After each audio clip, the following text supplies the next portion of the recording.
Good morning, কেমন আছেন? আশা করছি ভালো আছেন। আমিও ভালো আছি। আজকে আপনাদের সামনে আগে চলে আসলাম, তারপরে কাজ করব। আশা করছি আপনারাও ভালো আছেন, আমিও ভালো আছি। এই সকালে উঠলাম, এখন বাজে 9টা। জল তুলে নিয়ে এসে আমি সকালে এডিট করতে বসি বলে আমার এত বেলা হয়ে যায় বাসি কাজ করতে। ঘরটা ঝাড় দিয়ে মোবাইলের কাজ নিয়ে বসে পড়ি, পরে আর আমার সময় হবে না। ওই জন্যেই এডিট করি, ভয়েস দিয়ে সেট করে রাখি, 2টোর সময় পাবলিক করব। আশা করছি আপনাদের ব্লগটা ভালো লাগবে। আমি চাচ্ছি আপনার ব্লগটা পুরো দেখুন আর কন্টিনিউ করে কিছু ভুল ত্রুটি হলে ক্ষমা করে দিয়ে, আর কোন জায়গাটা ভালো লাগছে সেটা কমেন্ট করে জানাবেন। এটাই আপনাদের কাছে আসার কামনা করলাম। এখন থেকে আমি ব্লগটা শুরু করছি, দেখতে থাকুন। বাসায় বাসন টাসন মাজবো, টিফিন হয়ে গেছে, রুটি আর তরকারি, আলুর তরকারি করেছি, ওই টিফিন হয়ে গেছে। এবার বাদ বাকি কাজগুলো করব, আর আপনারা দেখতে থাকুন আর আমার সাথে থাকুন। আশা করছি আপনাদের ভালো লাগবে। ভালো লাগলে একটা লাইক দিয়ে দেবেন। দেখতে থাকুন।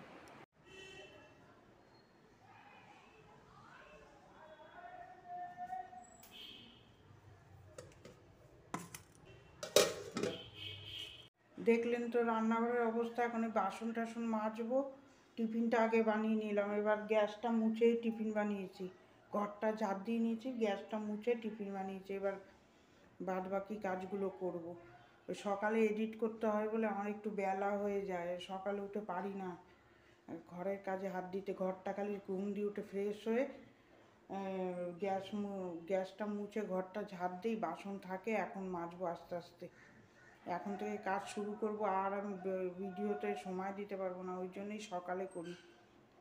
এইগুলো করে তারপরে কাজ শুরু করবো। আর আমি যা করি সেটাই তো শেয়ার করবো। আমি ঘরের বউ, ঘরের কাজই করি, আর বাইরে টাইরে গেলে তখন আপনাদের সাথে ওগুলো শেয়ার করবো। আমি তো বাইরে বেশি বেরোই না, এইগুলো ঘরের কাজই করি বেশি। দেখতে থাকুন, আশা করছি আপনাদের ব্লগটা ভালো লাগবে, আর কন্টিনিউ করে পুরো ব্লগটা দেখুন। এই যে রান্নাঘরে চলে আসলাম, বাসনগুলো মেজে নিয়েছি, মাজাটা আর আপনাদের সাথে শেয়ার করলাম না। এগুলো এবার ধুয়ে নিচ্ছি ভালো করে। সকালবেলায় বাসি বাসনগুলো রয়েছে, এডিট করতে হয় বলে সকালবেলায় আমি তাড়াহুড়ো করে কাজ করতে পারি না। এডিট যারা করে তারা জানে 2 ঘন্টার মতো সময় লাগে। ও এডিট করো, আবার ওর ভয়েস দাও। আমি 2টোর সময় মোবাইল পোস্ট করব বলে সকালে করে রাখি। এই যে জলের বোতলগুলো ধুয়ে, জলের বোতল বলছি, বাসনগুলো ভালো করে ধুয়ে নেব। এই এই বাসন ধুয়ে তারপর টিফিন হয়ে গেছে, সকালে ঘর ঝাড় দিয়ে চেঞ্জ করে দুয়ারে জল দিয়ে তারপর আমি এডিট করতে বসি। তারপরে এডিট হয়ে গেলে তারপরে এই যে কাজে হাত দিলাম। এই যে জামা বাসন টাসন মেজে গ্যাস মুছে নিয়েছি। এই যে রান্নাঘর সব পরিষ্কার করে ফেললাম। এবার যাবো ওই ঘরে, জামা কাপড়গুলো গুছাবো আস্তে আস্তে। আমার বর গেছে বাজারে, বাজার থেকে ঘুরে আসুক, ততক্ষণ আমি এই কাজগুলো করি। বিছনাটা উঠানো আর দেখাবো না, বিছনাটা উঠিয়ে নিচ্ছে। আমি এবার আমার মেয়ে আজকে উঠিয়ে দিচ্ছে, মেয়ের আজকে ছুটি আছে, আর আমি এখানে বিছনা জামা কাপড়গুলো গুছিয়ে নিচ্ছি। দেখতে থাকুন। বর চলে গেছে বাজারে, আমি এই ফাঁকে এই যে এইগুলো পরিষ্কার করে নেবো। শোকেসটা ভালো করে ন্যাকড়া দিয়ে মুছে নিচ্ছি। নিচে শোকেসটা সোফা থাকার জন্য ওখানে বসতে অসুবিধা হচ্ছে। এই যে সব জামা কাপড় নামিয়েছি, গরম জামা, ফুল হাতা শার্ট, এগুলো সব আলমারিতে ঢুকিয়ে দেবো। এগুলো আর পরবে না, গরম পড়ে গেছে। আর এই যে নাইটি টাইটি সবগুলো গুছিয়ে নেব। এরমভাবে কাজ না করলে হয় না। এই যে সুন্দর করে এই যে সব গুছিয়ে নেব। আর কদিন ধরে এই সোফাটা এমন জায়গায় রাখা, ওই রাখার জন্য আমি বসতে পারছি না, গুছাতেও পারছি না ভালো করে। দেখি শোকেসটা সরিয়ে দেবো ওখান থেকে। বাইরের থেকে একটু আওয়াজ আসতে পারে, আপনারা একটুখানি ইগনোর করবেন। সকালবেলা ভয়েস দিচ্ছি তো এখানটি প্রচণ্ড গাড়ি যায়, এটা কিছু করার নেই। আমার দরজা বন্ধ করে বসছি তাও। এই সুন্দর করে জামা কাপড়গুলো গুছিয়ে নিয়ে জায়গায় রেখে দেবো। সব জামা কাপড় গুছিয়ে নেবো আগে, নাহলে এরমভাবে কাজ না করলে আর আমি একবারে সব কাজ করতে পারি না।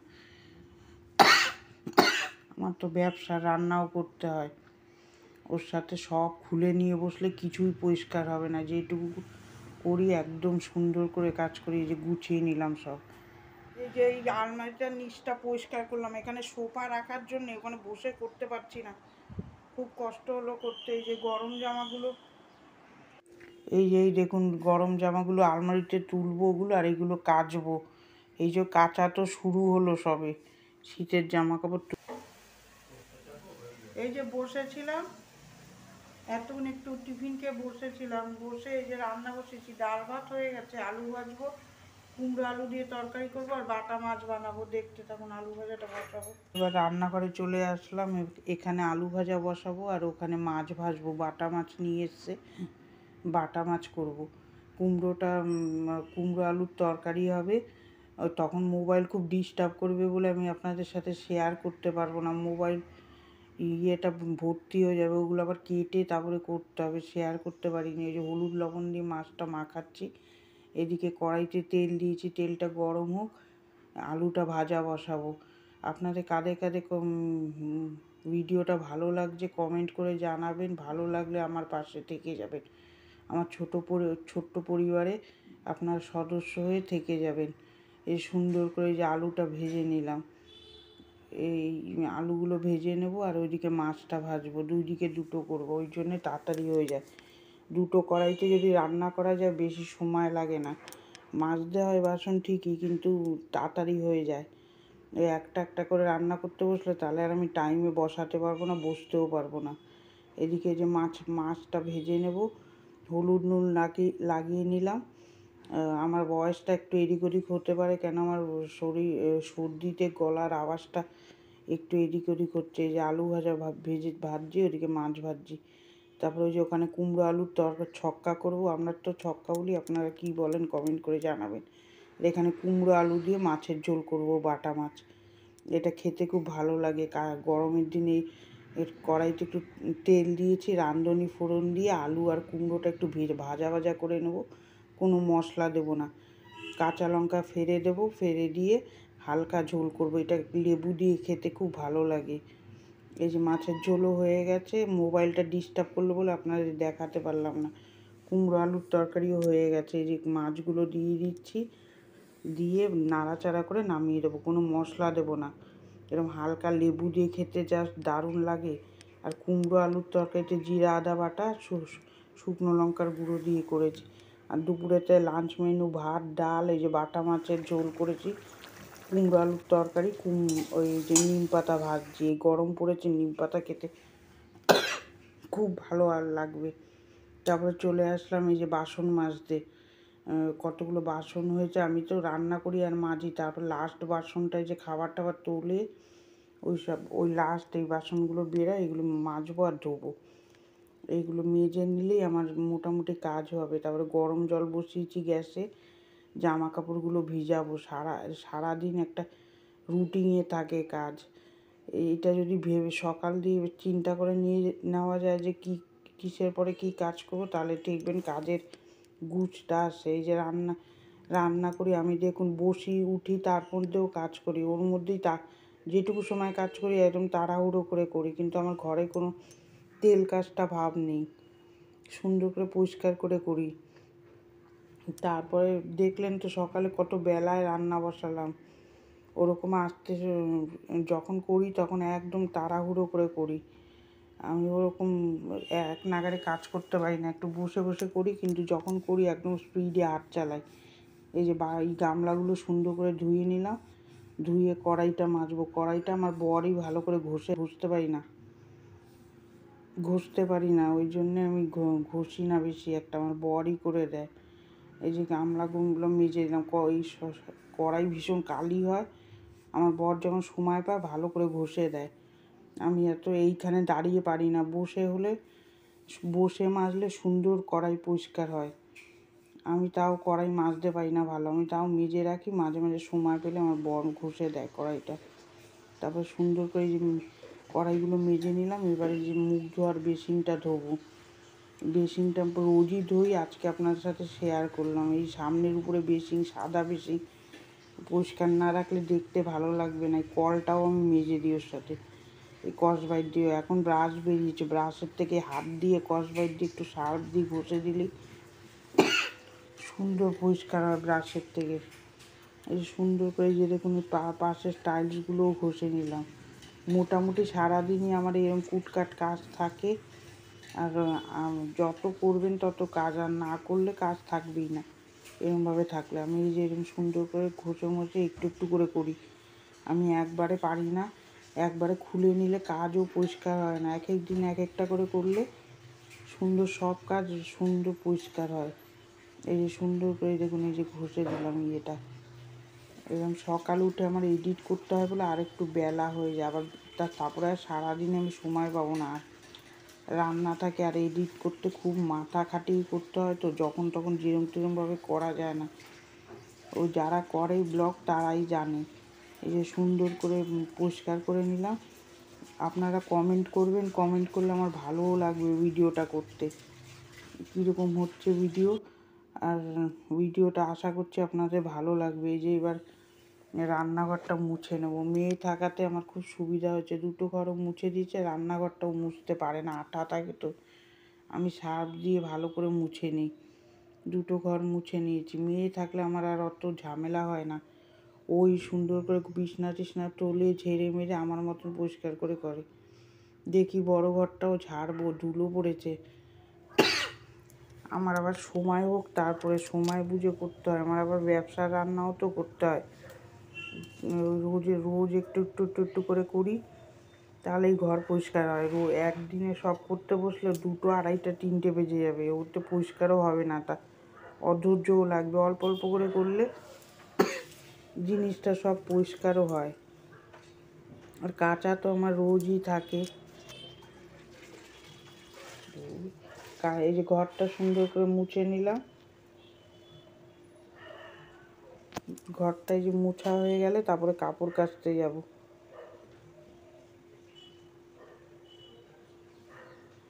কাপড় কাচতে যাব।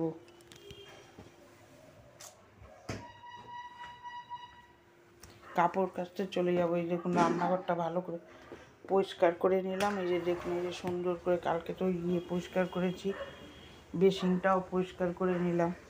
পরিষ্কার করে নিয়ে এই যে বিছনা টিছনাও পরিষ্কার করে নিয়েছে। এই দেখুন বিছনা মেয়ে উঠিয়েছে, ঘরও ওই মুছেছে। ও থাকলে ঘরে অনেক কাজ করে। এই দেখুন সোফাটাও ও গুছিয়েছে, আমি খালি ওই শোকেসটা একটু গুছিয়েছিলাম। একটু করে আমি করি, আমি একবারে পারি না, ওই একটু একটু করেই সব কাজ করি। একসাথে আমি কাজ করতে পারি না, ওই জন্য একটা একটা করে যেটুকু পারি সেটুকু কাজ করে। দেখুন ওই শোকেসটা গুছালাম। এই সোফাটা রাখার জন্যে শোকেসটা বসে গুছাতে খুব অসুবিধা হচ্ছে। দেখি কি করা যায়, কোথায় রাখলে সুবিধা হয়, আপনারা কমেন্ট করে জানাবেন। এই নিচটা গুছালাম, কালকে দেখি সাজার জিনিসের জায়গাটা গুছাবো। আমি এরকম অল্প অল্প করে কাজ করি, একবারে নিয়ে বসলে হবে না। আমার তো আবার ব্যবসা রান্নাও থাকে,